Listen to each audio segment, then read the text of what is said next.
नमस्कार। ज्योतिष के इस कार्यक्रम में आपका स्वागत है। आज हम जिस विषय पर चर्चा करने जा रहे हैं वो है अकेला सूर्य, चंद्रमा और केतु।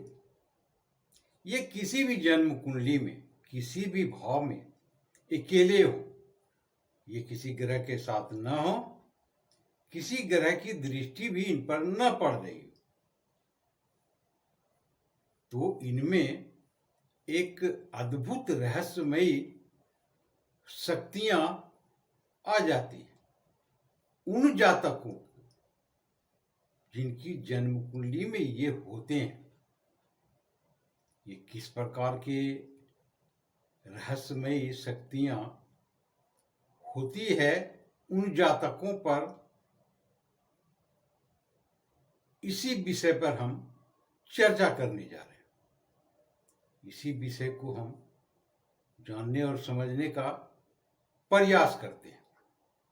सर्वप्रथम, यदि सूर्य किसी भी जन्म कुंडली में किसी भी भाव में अकेले हों, किसी भी ग्रह की दृष्टि उन पर न हो, तो ऐसे व्यक्ति स्वयं अकेला ही उस ऊंचाई को पाने में सक्षम होते हैं जो कभी कभी आपके साथ किसी के सहयोग करने के बाद भी वो ऊंचाई नहीं छू सकते हैं। ये अपने बलबूते से धनवान बनते हैं। नंबर 2, चंद्रमा। यदि किसी भी व्यक्ति या जातक की जन्म कुंडली में अकेले हों, किसी ग्रह की दृष्टि इन पर न हो, तो ऐसे व्यक्ति अपने परिवार की देखभाल तो करते हैं, उन पर दया, करुणा, प्रेम सभी रखते हैं, परंतु यदि इन पर किसी भी प्रकार की मुसीबत आ जाए, किसी भी प्रकार की समस्या आ जाए, तो इसे झेलने में इनके पास अद्भुत शक्तियां होती है। कहते हैं कि यदि इन्हें फांसी की भी सजा हो जाए तो उससे भी बाहर निकलने में ये सक्षम होते हैं। इतनी शक्तियां इनमें आ जाती हैं।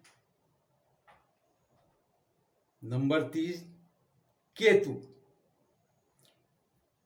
जैसा कि आप जानते हैं, राहु हो या केतु, किसी भी जन्म कुंडली में राहु केतु जब भी होंगे तो आमने सामने ही होंगे।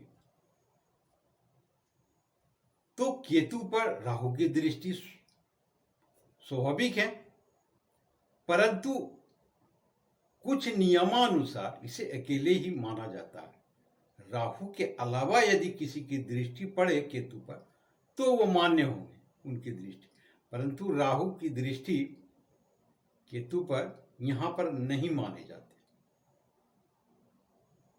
परंतु इस स्थिति में केतु के साथ कोई ग्रह न हो, सिर्फ राहु के अलावा और किसी की दृष्टि इस पर न हो, तो ऐसे व्यक्ति, ऐसे जातक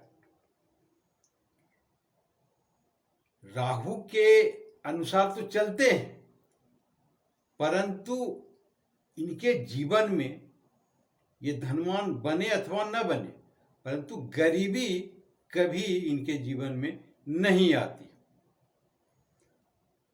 तो ये थे तीनों ग्रहों के रहस्यमयी तथ्य। आशा करता हूं कि ये एपिसोड अच्छे लगे होंगे। आपने वीडियो देखा, इसके लिए शुक्रिया। कृपया लाइक, सब्सक्राइब अवश्य करें। धन्यवाद।